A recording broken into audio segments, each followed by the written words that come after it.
Bigla-bigla pa.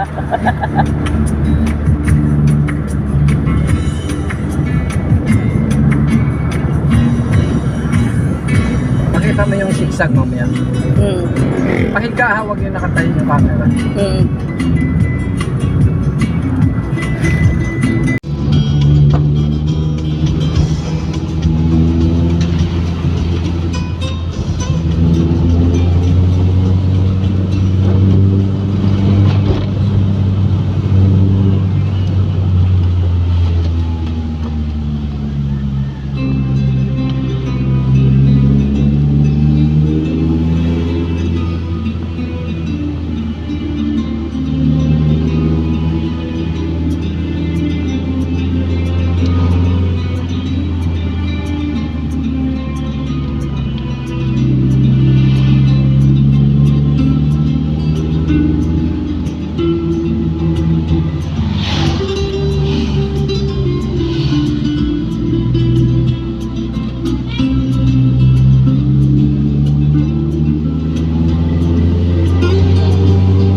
Pag kayong nagugutom, lalo na nagbabiyahe kayo ng malayo at traffic, mainit at gutom na kayo, dumaan kayo rito sa Celeste Mar Eatery. Masarap ang pagkain nila rito, lalo na yung blue marlin nila pinaputok sa gata. Ewan ko kung ano yun. Tsaka yung chop suey nila, sabi masarap daw. Sabi ni ate, masarap daw yung chop suey nila. Tsaka dalawang kanin ka agad ang order, tapos pineapple juice, para pusok ka agad, para pag nagbiyahe ulit, malakas, lalo na pag umakyat sa bundok, ay ang sarap, paikis-ikis, ganun yung takbo ng kotse, habang busog, tara, kain tayo. Tignan nyo yung picture nila, kakaiba, tignan nyo, alam nyo kung anong laman, hindi pineapple juice, tubig pa lang yan. Yung pineapple juice coming. Kaya pag nauuhaw kayo, dumaan kayo rito, dito kayo kumain. Masarap ang pagkain nila rito.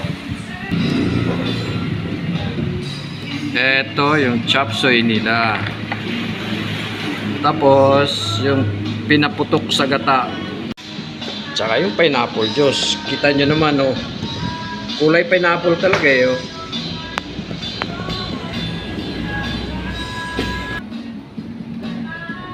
Wow, masarap. Try. Eto, kalamansi. Malaki lang ng konti sa itlog ng pugo. Maliit ng konti sa itlog ng pugo. Okay. Ipisain. May kasamang kalahating sili. Pipigain din.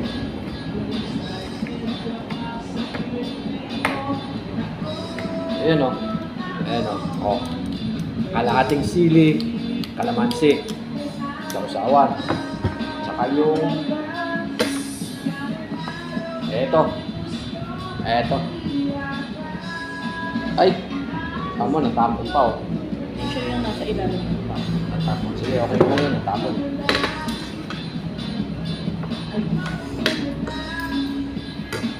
Wow.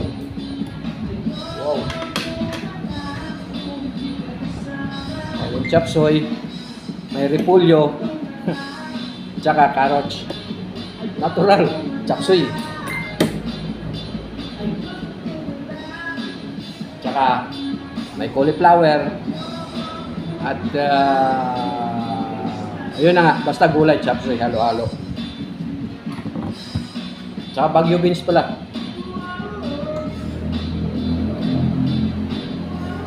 May hiniwa na sibuyas. Okay. Medyo spicy siya ba? Try. Tikmi, tikmi, tikmi. Mashallah. Mashallah, masarap.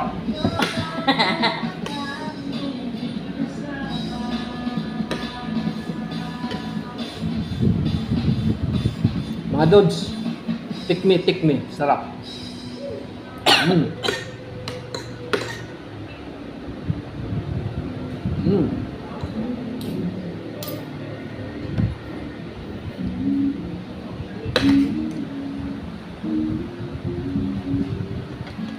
Mm. Mm.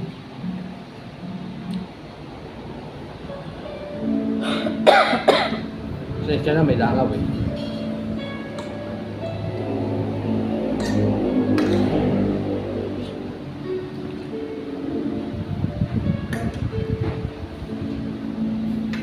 Pero inyo, from San Guillermo, Morong, nagbiyahe lang kami papunta rito. Ano ba lugar to? Hindi. From Morong, Ay, pamiyan. biyahe kami ng Siniluan para kumain lang dito ng chop suey. Saka yung pinaputok sa gataan ng Blue Marlin.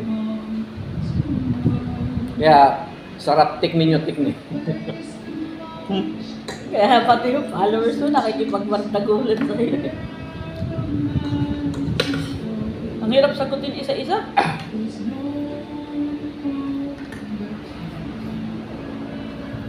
Kaya yung mga katrupa ko dyan sa tabi-tabi. Mga nasa Alcor, tropa ko sa Cornish, tropa ko sa Wakra. Basta dyan sa tabi-tabi ng sa apat na corner nung Qatar. Pag nagbakasyon kayo rito, biyahe kayo papuntang Siniluan. Makikita nyo itong kainan na to. Nasa along the highway lang siya. Umorder kayo kahit anong gusto nyong orderin. Basta pagkatapos bayaran nyo lang. Baka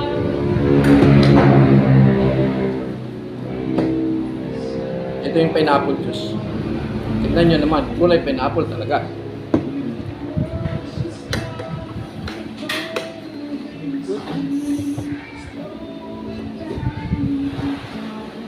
Yung Blue Marlin, ngayon pa lang titikman. Sige nga.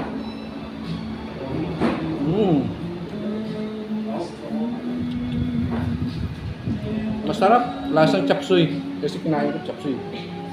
mas ano siya, spicy siya ng konti.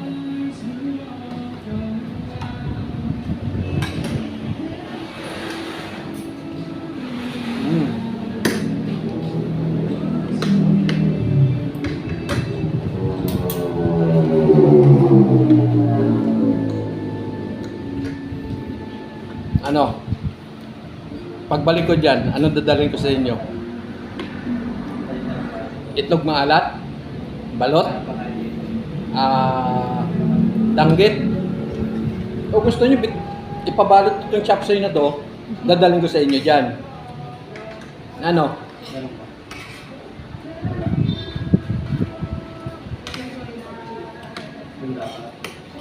Bagoong. Ano, gusto niyo bagong? Magdala ako ng bagong. Huwag lang baboy, bawal eh. Baka maharang ako sa airport eh. Bagong lang, okay na yun. Bagong, hindi maharang sa airport yan. Tsaka may isa pa. May nag-request sa akin dyan, bago ako umalis, bago ako nagbakasyon, sabi daw, dadalan ko siya ng binagoong santol. Santol? Ginataan. Ginataang santol. Hindi, binagoong santol eh. Paborito niya daw yun. Sopa rice. Saka pa. Ayun. Okay sa akin. Hindi, ano bang tawag nung ginataang santol o binagoong santol? Ginataan na. Ano ba Ginataan sa ba rice yun? na lang? Kasi yun ang request sa akin pag ano ko raw, dadalan ko siya. So, chop suey pa. Subo ng chop. Excuse me. Harap.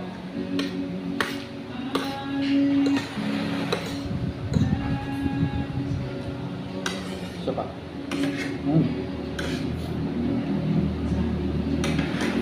Gusto ba yan? Lutuan kita. Mamaya, pag-uwi namin, papakita ko sa inyo yung yung dinadaanan namin sigsag. Talagang mayroong sigsag na parang nagyuyot talaga yung sigsag.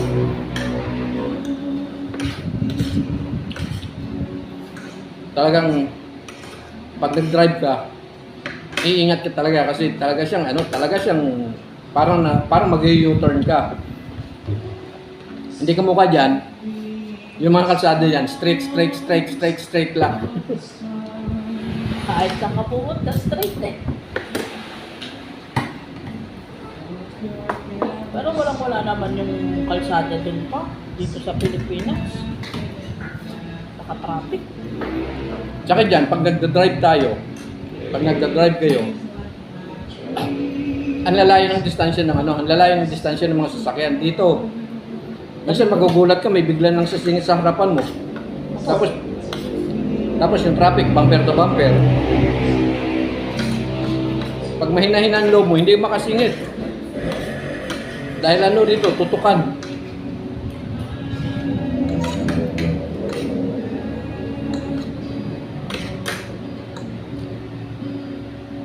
Pero habang nandito ako, enjoy muna ako. Tara, papakita ko sa inyo yung sigsag. Yung aakitin namin sigsag. Hindi naman siya talagang matarik. Banayad lang pero talagang pag-akyat mo, talagang parang bito ka ng manok. Paikis-ikis yung yung takbo. Nakalimutan ko lang kanina i-on yung camera papunta. Kasi iniisip ko, paano ba mag-drive sa sigsag? Pag nandun ka na pala sa sigsag, okay lang naman pala. Tapos marami kaming nadaan ng mayroong tumpok-tumpok na buko, tumpok-tumpok na talong, tumpok-tumpok na rambutan, lansones. Daanan natin. Ang dami naming nadaanan. Kaya parang ang sarap mamili. Kung pwede ko nga lang bitbitin pagbalik dyan bitbitin ko lahat para sa inyo kaso limitado lang yung bagahe. 46 kilos lang.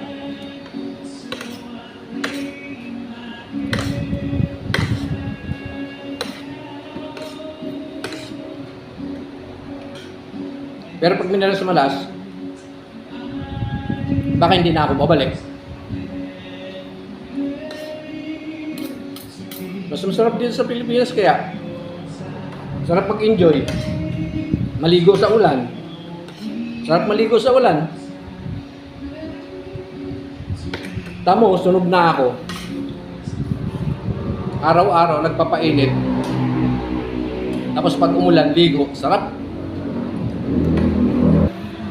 Gusto kong puntahan yung nakita ko sa isang vlogger na dumaan sila sa isang kainan. Pinakita niya yung black burger. Malaking black burger siya Siguro yung isang burger, pwede kainin ng 4 katao. So hinahanap ko yun kung saang parte. Gusto kong puntahan para ma-experience ko kumain ng ganong klaseng burger. Yung pinaka-buns niya, yung pinaka-tinapay niya is black ang color talaga. Tapos pati yung patty niya, black din. kaya tinawag nilang black burger. Hindi ko lang alam kung saan lugar yun, bandang Quezon o bandang Bicol o bandang Visayas o somewhere. Pero hindi ko alam. Baka meron nakakaalam sa inyo, i-message nyo naman sa baba para puntahan ko kung saan lugar. Para pasyalan ko, para bago ako bumalik dyan, at least na-experience ko kumain ng black burger. Ayaw ko naman ng burger ng kay McDonald. Ayaw ko naman ng burger ni Aling Jollibee. Sawang-sawa na. Gusto ko naman yung may experience yung black burger kasi malaki. Ang laki ng black burger na yun. Message nyo na lang sa baba kung saan lugar yun, kung sino nakakaalam sa inyo. Magulat ka na. Susi sa sakyan ko. Ate, sino gumawa ng pineapple juice? Ang sarap. Gustong gusto ko. Nakakalis ng uhaw. Sarap. Salamat. Ang sarap ng pineapple juice.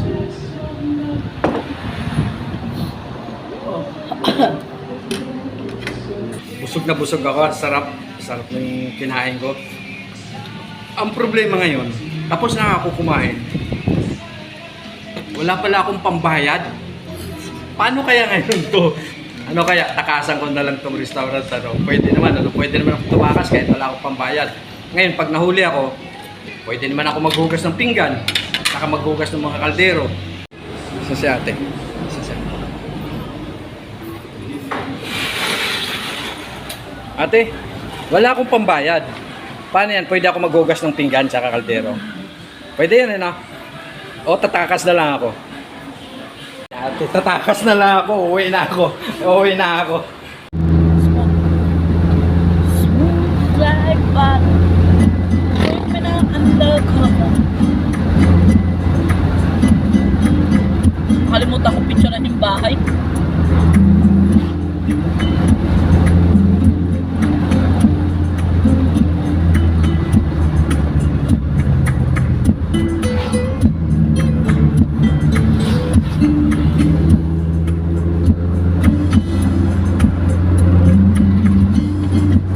Nakadalawang na rin. Ilang balik na dito yung kotse na. Dito rin kami duman nung kinuha namin to sa Kabuyaw. Yung gabi pa uwi.